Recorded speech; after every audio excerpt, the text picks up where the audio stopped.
I'm Connor Old, and welcome back to another episode of Old's Oscar Countdown. Once again, continuing our regular programming each and every week, where I break down my thoughts on what I think will get predicted in each and every single category for the 2021 Oscar nominations. Then, once they come out, I will give you my predictions on what I think is going to win.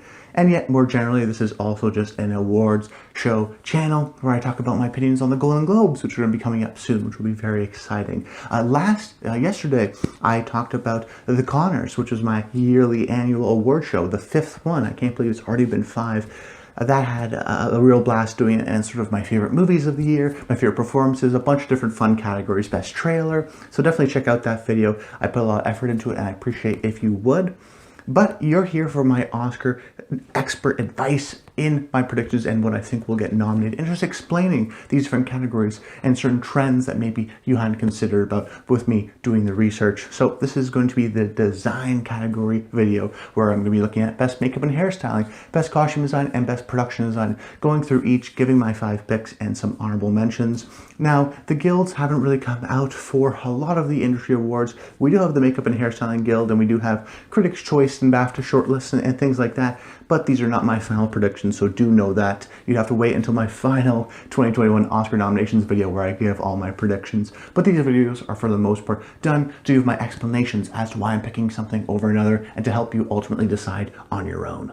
So jumping off into best makeup, the first pick I went with HiIlbilly Elegy. And in past years, what we do know about the makeup and hairstyling category is that it's often not the best makeup and hairstyling, but the best prosthetics. Every year, with the movie with the most prosthetics or the most impressive prosthetics often wins. I mean, you look at last year, Bombshell, most prosthetics. The year before that was Vice. The year before that was Darkest Hour. You could even argue the year before that was a Suicide Squad, which had sort of the alligator kind of prosthetics and whatnot. So there is a sort of bias towards that, and usually particularly in these past few years, it was very obvious as to who was going to win this category. But this year, I think it's up in the air. But yet, despite that, I think HiIlbilly Elegy has a lot of the characteristics of these past winners, of these prosthetic-heavy winners. The first part is that it's based on a true story. So these are real people that Glenn Close and A.B. Adams are portraying. So they do have to sort of doll them up or doll them down in a certain sense, because they're poor.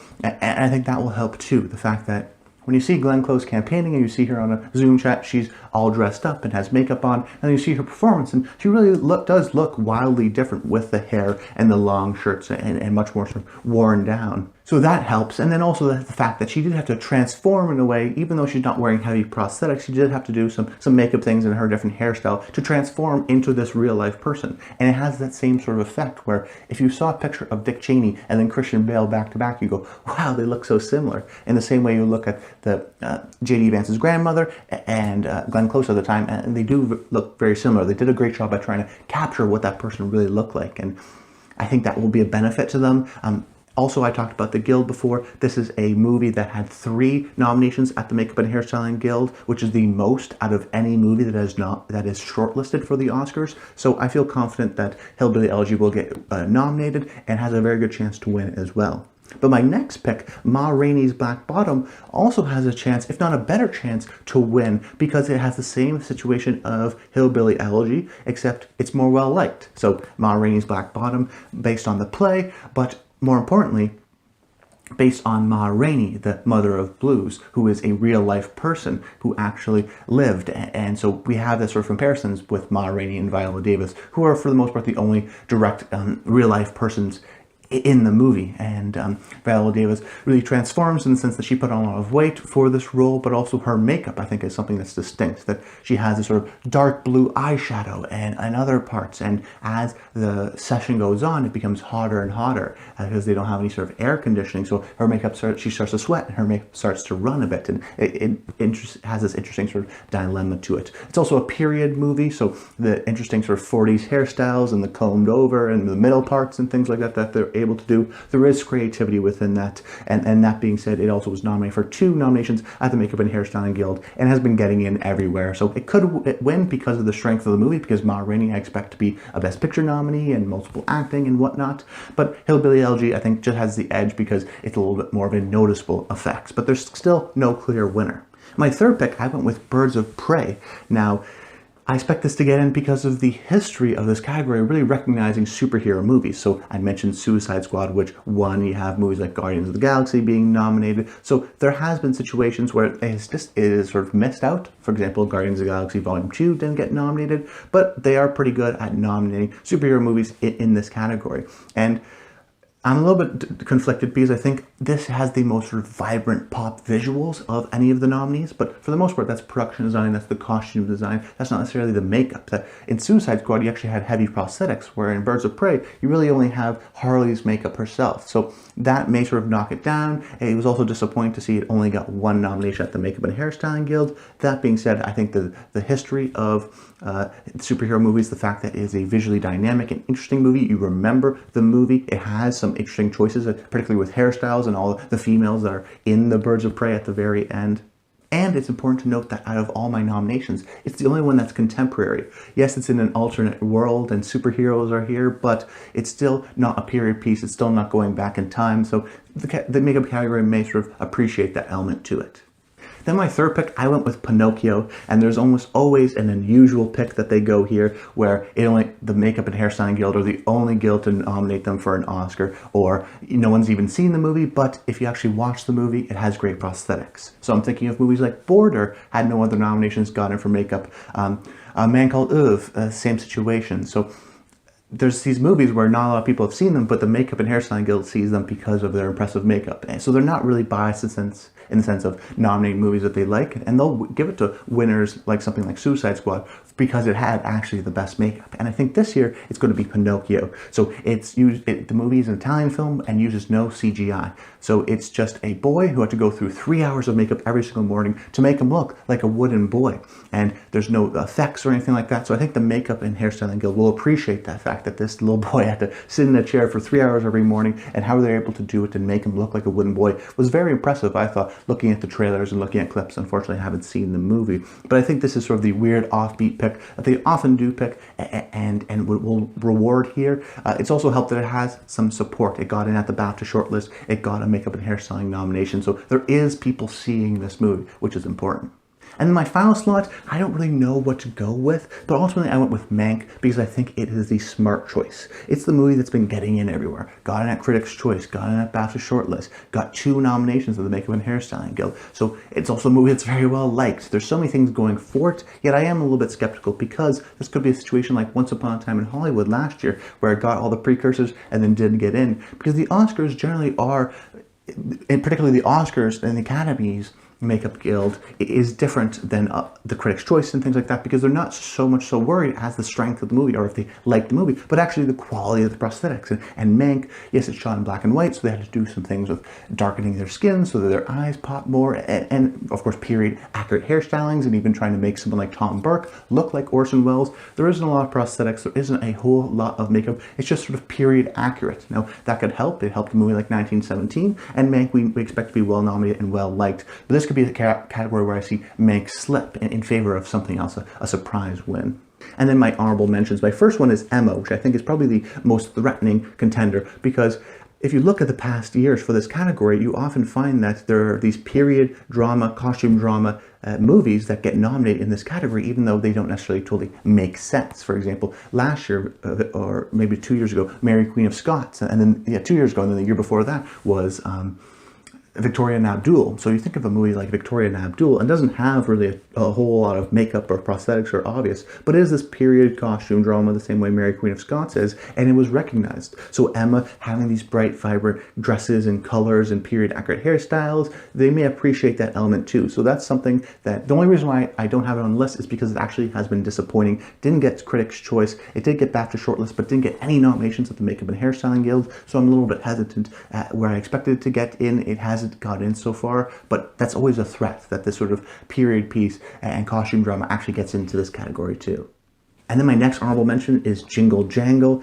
This is a similar situation where it has big, bright, sort of musical-esque costumes and different hairstylings for all the black protagonists within the movie, and different colors, and it's very vibrant sort of a movie. Although it's not sort of a prosthetic heavy movie, or there's not a lot of sort of characters, it does feel like that kind of a movie. But similarly to Emma, it did miss out on a couple key makeup in particular categories for something like the BAFTA shortlist, did not get in.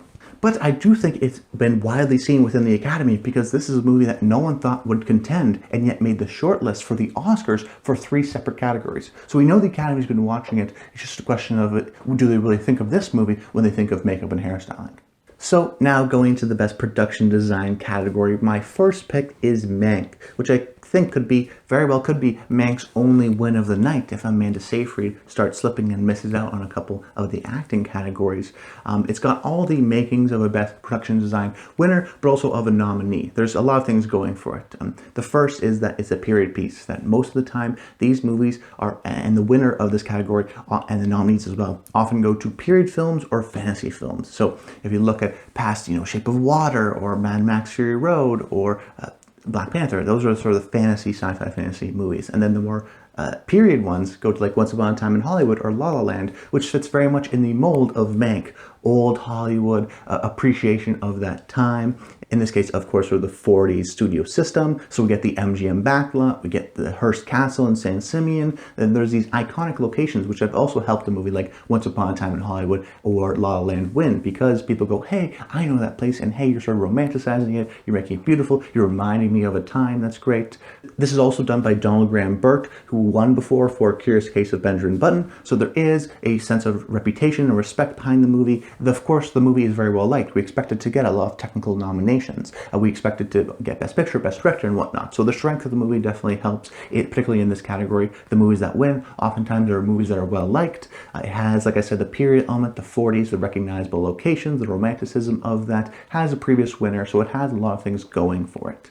So lock in that nomination. Then my second pick is News of the World. And I chose News of the World this high because there are certain categories within the press production design and best costume design where they're not so particular about the quality of the movie necessarily, but more so the type of the movie. That every year there is usually either a war movie or a 20th century period piece or an 18th century sort of costume drama or maybe a fantasy film, that they sort of check all these boxes year after year. And this year, I think News of the World fits into a couple different boxes. So first of all, it's well liked. Same thing with Mank. We expect it to be well nominated within the technical categories. It's a period piece in the sort of Western era where they nominate movies like True Grit before, so they do sort of like this Western aesthetic.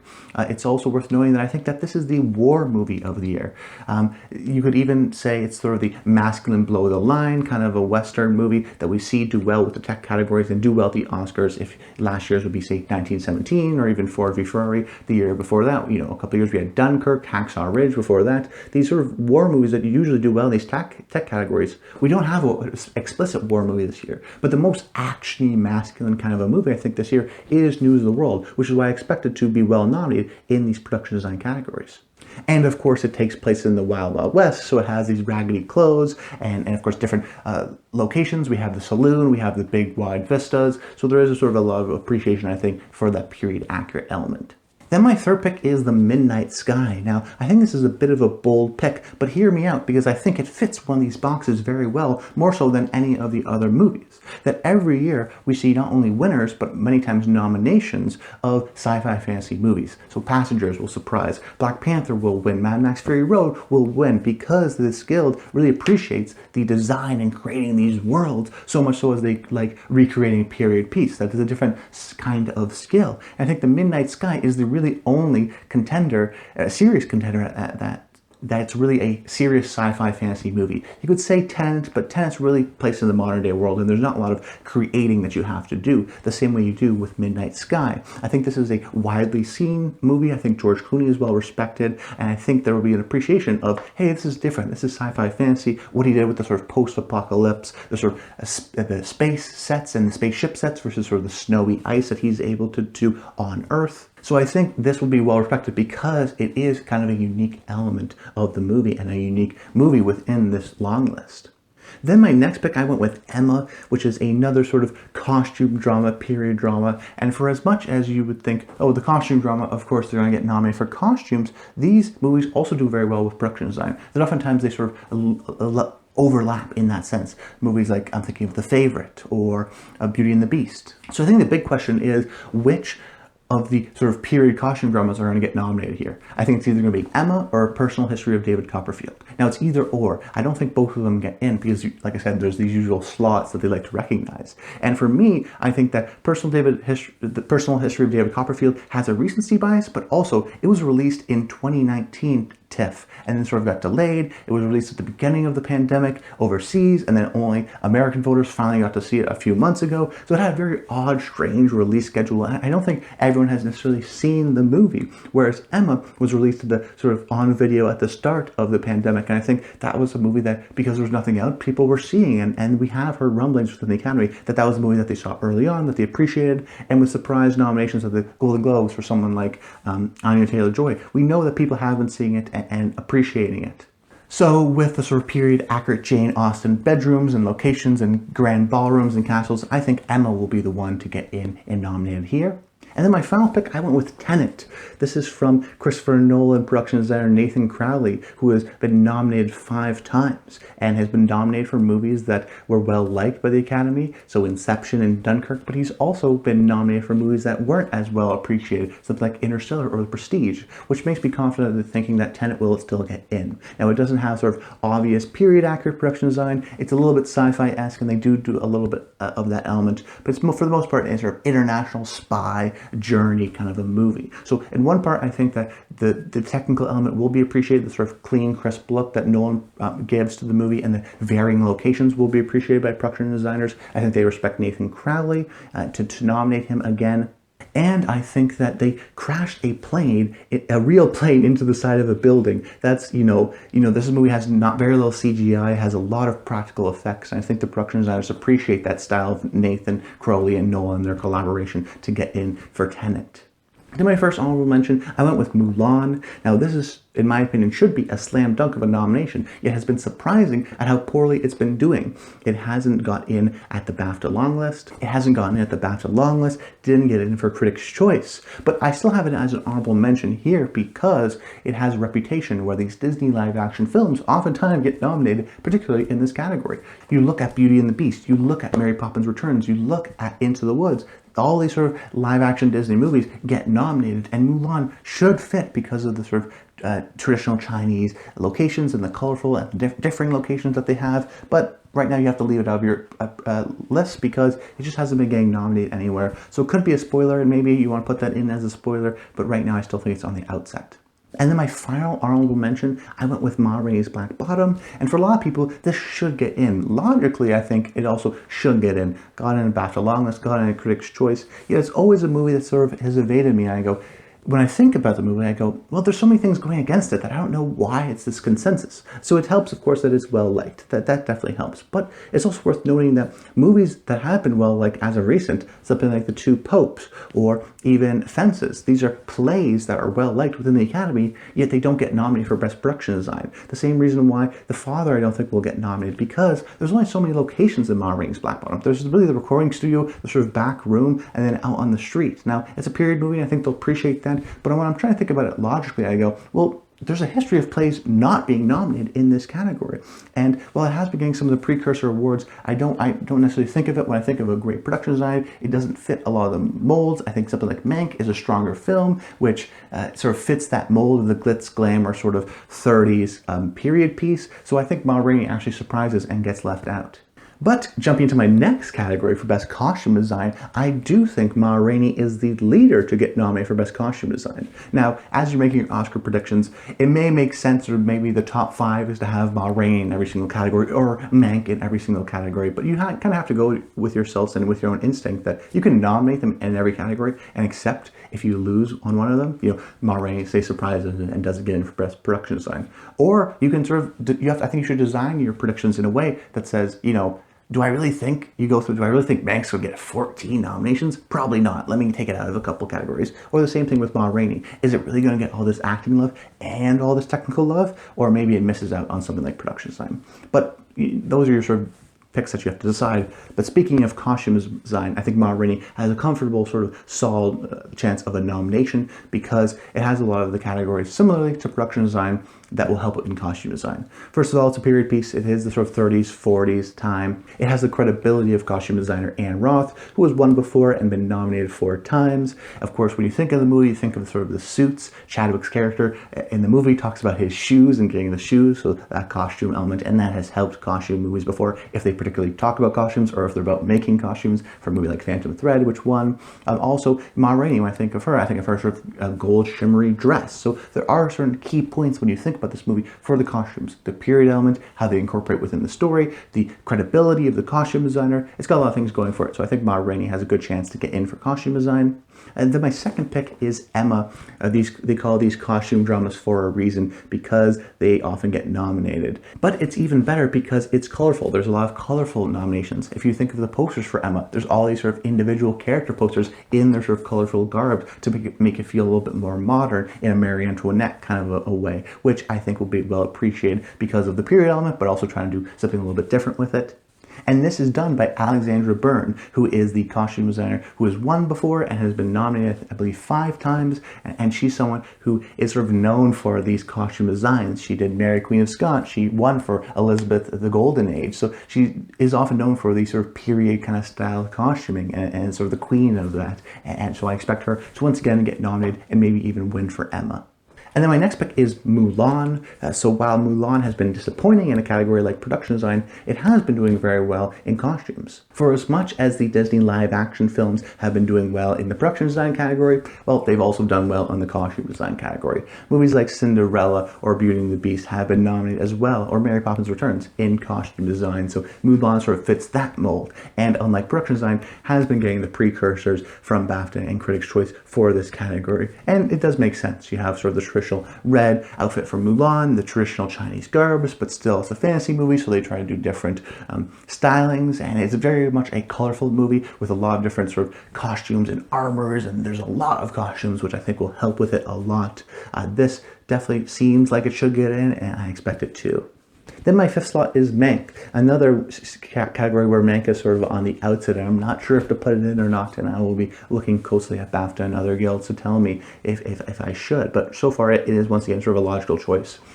If people really like Mank, they're going to nominate in a lot of these technical categories. Now, come Oscar nominations, I may feel more confident in makeup or in costume design, depending on where it goes. But similar to someone like Ma Rainey, fits into the category of the sort of glitz and glamour and the sort of period accurate, sort of the worn down suit of someone like Herman Mankiewicz versus the preppy suit of Joseph Mankiewicz, or sort of the big great dresses from Marion Davies, played by Amanda Seyfried. So it has that element going for it, and period movies that are well liked often still do well in this category, but it doesn't have anything that sort of wows you, so it could sort of be one that slips.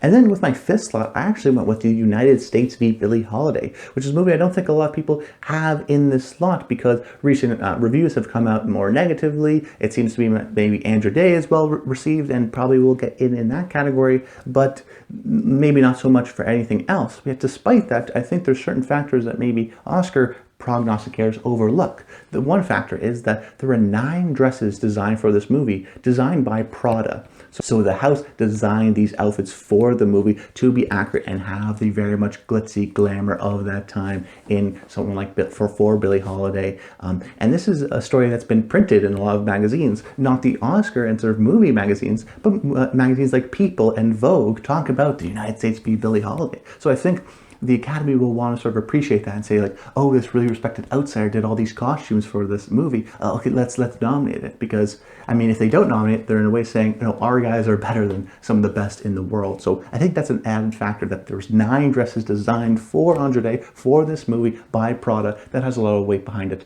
And the Oscars, I don't think, will in a way want to disrespect or say that their opinion is or their stuff is better than some of the best stuff in the world.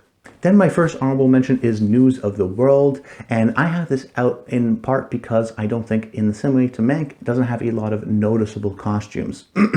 But I think it has a lot of muted, sort of gray and brown, kind of traditional old Wild Wild West situations where nothing really sort of pops out, nothing's necessarily interesting in terms of being designed by Prada, but there's a lot of things still going for it. News of the World is well liked. Of course, it's a period film, a different kind of period film of a Western, which isn't really sort of fit in within, there's no sort of other movie that it's competing with. It's done by Mark Bridges, who has won twice and has been nominated 4 times. So he alone could sort of bring it over the edge and be well respected and well nominated for this movie, and the strength of the movie could carry it over. But right now, I think its costumes are so uninspiring in certain respects. Not that they're bad, but they're just not over the top and obvious that Oscar voters will go News of the World, costumes, and link that together.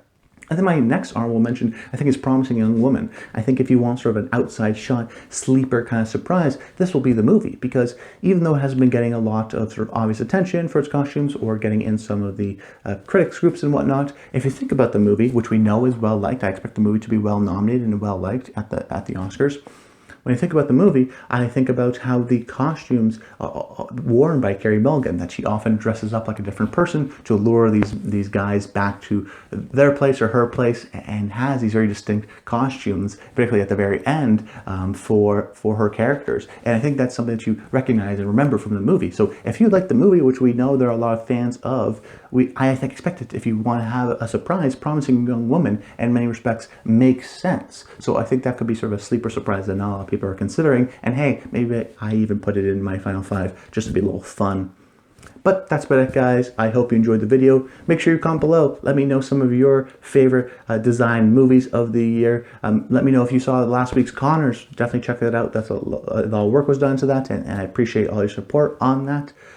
Subscribe so you don't miss a video. These come out every single Monday, but with the award season coming and Golden Globes predictions, I'll be releasing it on a couple of videos a week, reactions and whatnot, and just to keep you guys updated with the latest news. I appreciate all your support, and until next time, stay tuned.